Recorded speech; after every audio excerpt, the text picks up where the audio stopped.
Hello and welcome to Round Robin. I'm your host, Robin McCormick with the City of Hampton. And today we're going to talk to two women who have been out there helping our homeless population, formed an organization, and are doing some really amazing things in the community. The group is called Xseeds. Welcome to Loretta Jones and Gail Banks-Taylor. Thank you. You guys recently won a Unity Award, and that is how I heard of the organization. So first of all, congratulations on that. Thank you so much. How did this group, I mean, you're such a grassroots group driving around with, you know, things in your trunk to give out. How did you guys get started on this? Well, first of all, Gail and I, we attended the same church, and we were not intending and looking to be an organization at first. She and I both just have a passion for the homeless population. And so in that, one day we were in service and we realized that we had shared passion, and we began going out on the street, serving the homeless population, and then we would begin to get people to help assist us to become a nonprofit organization. So really, it started with each of you doing small things and then realizing you were both doing small things, maybe together you could do bigger things. Absolutely.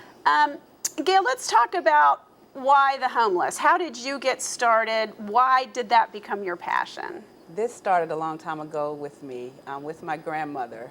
She was always in the community helping those in need, even to the point where there was a mental health facility down the road from our home. And on holidays, some kind of way, the patients would leave the facility and come knocking on our door. So we were all running around trying to, let's call the facility back to come pick up the people. And my grandmother would say, no, let's let them in, let's feed them. You know, they want a good meal, let's talk to them. And that's what we would do. We would let them in, feed them, and then call the facility for them to come pick them up. And with that, she would say, you know, there's always somebody else who needs more than you. And we would get in our car on Saturdays, and I would drive her around. She would have food in the car. We would go look for those who needed some help, needed encouragement, needed some hope. So it's been going on like that for me for a while. Well, you know, bringing in mentally ill, it touches on one of the aspects of homelessness, that a lot of people are there because they've been deinstitutionalized or they can't get care or they don't fit. And a lot of people are afraid of that. You know, I think a lot of people wouldn't go out and do what you're doing because of fear. Has that ever affected you? Do you have an issue with that? What we believe is fear and faith cannot coexist. So when we go out, we are not fearful. We believe that we are called to go out into the community. And so when we approach those who are in the homeless population, we definitely are cautious of our surroundings. We definitely believe in being in pairs. We keep an eye on one another, but we just don't believe fear and faith can coexist. That's very impressive. And I think it also it shows people that, you know, fear can hold us back from doing things. And you guys, how long have you been out there working on direct aid to homeless, each of you? Gail and I collectively, like she said, she's been doing it for her whole life. And with another small group, I've been out in this area since 1994. And then Gail and I started together, I think, in about 2005. Right. Wow. Now, where does the name Xseeds come from? Well, that comes from Scripture, Ephesians 3:20. God can do exceedingly abundantly above all that we could ever ask, think, or imagine according to his power at work in us. And we see that as when we plant the seed, when we plant seeds of faith, when we plant seeds of love, when we plant seeds of hope, that the Lord will magnify those seeds and it will bring forth growth in the hearts of people. So that's where we got our name. And he has definitely been doing that since we started. He has done far more than we ever thought we could accomplish. How did you become a registered nonprofit organization? I mean, that's not an easy feat. It might be even harder than driving around and helping the homeless, isn't it? It goes right back to what Gail said, because he does exceedingly. It just, even being here talking to you, and we are so honored to be here. The Unity Award, we were so honored to be there, because we know that there's so many that are doing services in the city of Hampton, and so it's not that we feel like we deserved and earned. It's because that we know that we were purposed to do this, and so it just seems like even in sitting here and you're giving us an opportunity to even give more awareness about Xseeds, that people heard about us, and someone who was in the field and had the expertise to do the paperwork that was required to be a nonprofit. They came alongside us and they did the work. And if we do what we do, we go and connect with homeless people. That's what we do. That's your and work. That's right there. our work. Your Is skill. yes. That's our gift. That's our calling. And everything else, he's just bringing the things that we need to make it work. Well, okay, so what do you do? What do you keep in your trunk? What kind of items do you hand out? How often do you go? I mean, tell me about a day of you doing the work. We keep everything in our trunks. We keep non-perishable food items in our trunks, personal hygiene items, fresh, clean socks and underwear, umbrellas, ponchos. Just for different seasons, we have what's called a spring spruce, where we want to spruce them up. So we ask for donations for clean underwear, white shirts, fresh socks, that kind of thing. Then we have winter warmth, where we want to keep them cozy. So we're asking for hats and scarves and coats. And we do have some sponsors that help us get those items, but we could always use more donations for those items. But in a day, we have those types of items. If we're going out intentionally on one of our weekends, we go from, in the winter months, we do from October to March, and we follow the Help and Link organizations just to come together and connect with the homeless population and build relationship with them. And then those times we have what we call lunch packs. We do lunch packs for them. When they come out of the facilities or the churches, we hand them a lunch pack. We hand them a note of encouragement that will help them make it through the day. All kinds of things. Loretta, anything else you can think of that I've... Well, that's really interesting, because, those of us who are not involved directly think of those two large organizations in Hampton, Help, and in Newport News, Link, as taking care of the homeless population, but you guys see gaps in what the needs are and what those organizations are able to do, and you've begun filling those gaps.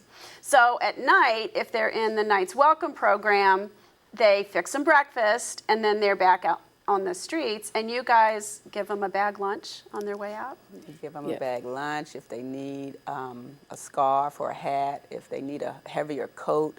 We're out there for those reasons, to help them. Sometimes we're able to do workshops when we have a facility to do that. We have partnered with a couple of organizations, OBT, one in particular, who has allowed us to use their facility when they had one, and we would bring them there, give them lunch, and give them a training on how to manage, because some of them get checks, how to manage your money. Give them a training on good nutrition, those type of things. Well, let's talk about nutrition, because if you are on the streets, it must be very, very hard to, first of all, just to get enough calories, but to get enough healthy foods. What kinds of things do they need? Can they manage in a situation they're in? We try to provide them with things that are pretty much non-perishables, that they can keep and store in their backpacks and use them as they need. Because as Gail mentioned, many of the churches too, they give them a lunch to go with them as well, but during the day they may need extra. So we always provide like fruit. We provide the chicken salads, the tuna salads, those things that they can use later with them whenever they do need it. That must be hard because I think like when people donate to the food bank, it's the big cans of something, and it requires, it helps a different group of people Yeah. because they are somewhere where they can heat up a can of soup or whatever, and these folks can't very often do that. So, and you need it. They got to carry it with them. That's so true. it has to be small, individual. Where do you get stuff? How do you do this? We do have a sponsor, like Gail said. Predestined Hauling is one of our biggest sponsors, and that company, he provides basically what we need in terms of the monetary support as well as our donors that we have. And of course, we can always, like Gail says, always use more sponsors so that we can do more towards reaching our long-term goal. But we're able to go in and make those purchases, whether we go to the Dollar Tree to get it in bulk or other places. And Gail has another side hobby where she does extreme couponing. So it works. It works. We have what we need in terms to meet their needs. Okay, now the other thing I should say is that you both work full time. How do you have time to do this? He makes room for our gifts. It's not cumbersome.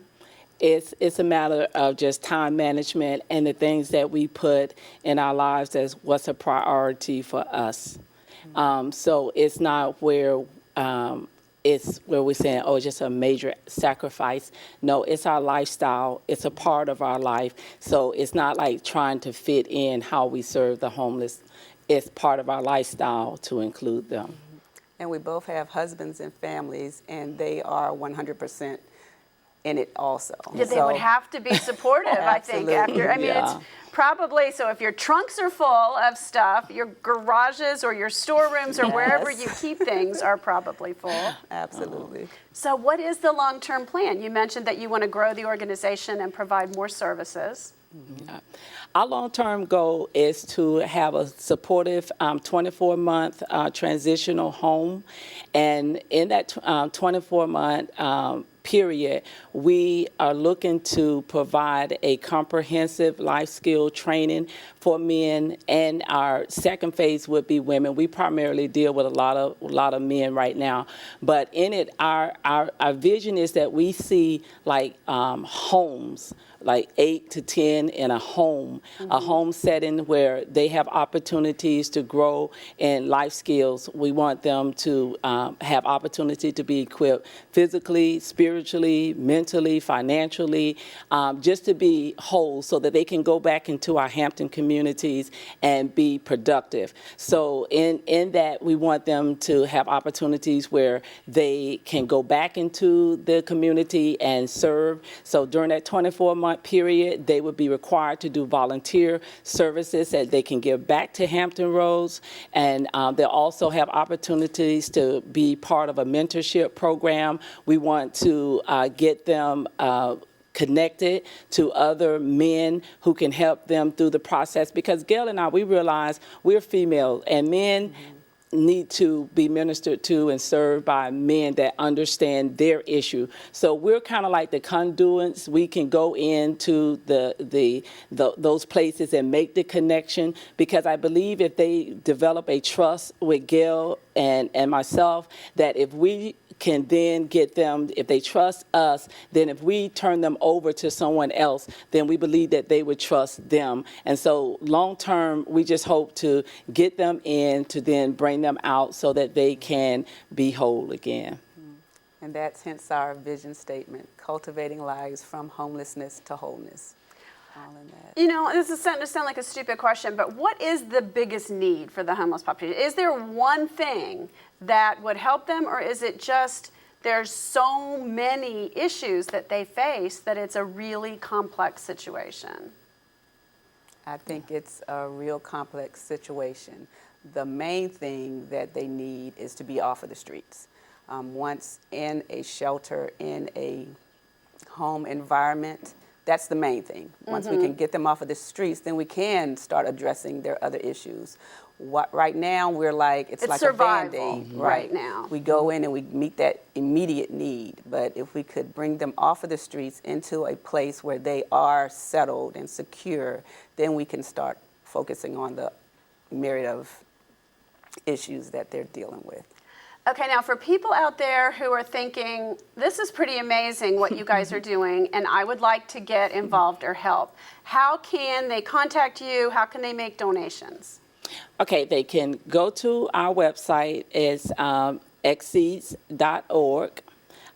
Definitely can follow us on Facebook.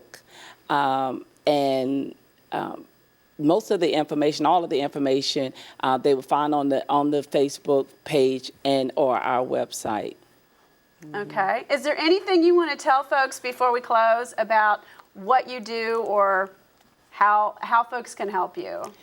One of the things that we do that we really enjoy, we have Xseeds awareness groups. And it could be whether it's a church organization, it could be your family, it could be your friends, it could be your coworkers, it could be small group, large group, it can be anywhere that you would like it to be. And it's just a party. We host or someone hosts a party, and it would be just like if you were going, this ages me, but like a Tupperware party or something. But if you were going, gotcha. If you're going to a party, we play games, and our games focuses on homelessness. So we talk about things that people don't think about. Like we play games like what would you put in a backpack, and then the teams team up and they come up with the largest list that they could come up with, and then we provide gifts and prizes, and then we have refreshments, and then we do a presentation about Xseeds to increase awareness. But it is a fun time, and we believe that it's an innovative way to help people to understand, but it's non-threatening, and it's fun. It's fun, and because our biggest thing is sustainability. We can do what we're doing with the support that we have now for the short term in supporting those who are supporting the masses, but we need sustainability so that we can move towards our long-term goal to get the men and women into our transitional home. And so in a lot of ways, that is what you're saying is the immediate need, that you can't help people very much where they are. They have to be in a stable situation so that you can connect them with the services, the skills, the resources that they need to be able to change their lives. Absolutely. Well, thank you, and good luck. Thank you so much, and thank you for inviting us. Yes. Thank you, and from me, from the city of Hampton, we're very grateful that you're out there doing this work, and you're doing it because you care, not to get the publicity. You've been doing it for a long time before anyone, very many people at least, noticed, and that you've begun to get some recognition. So thank you for that. Thank you so much. And thank you for watching. I'm inspired by these two people who are making a difference in our community, and I hope you are too. Thanks for watching.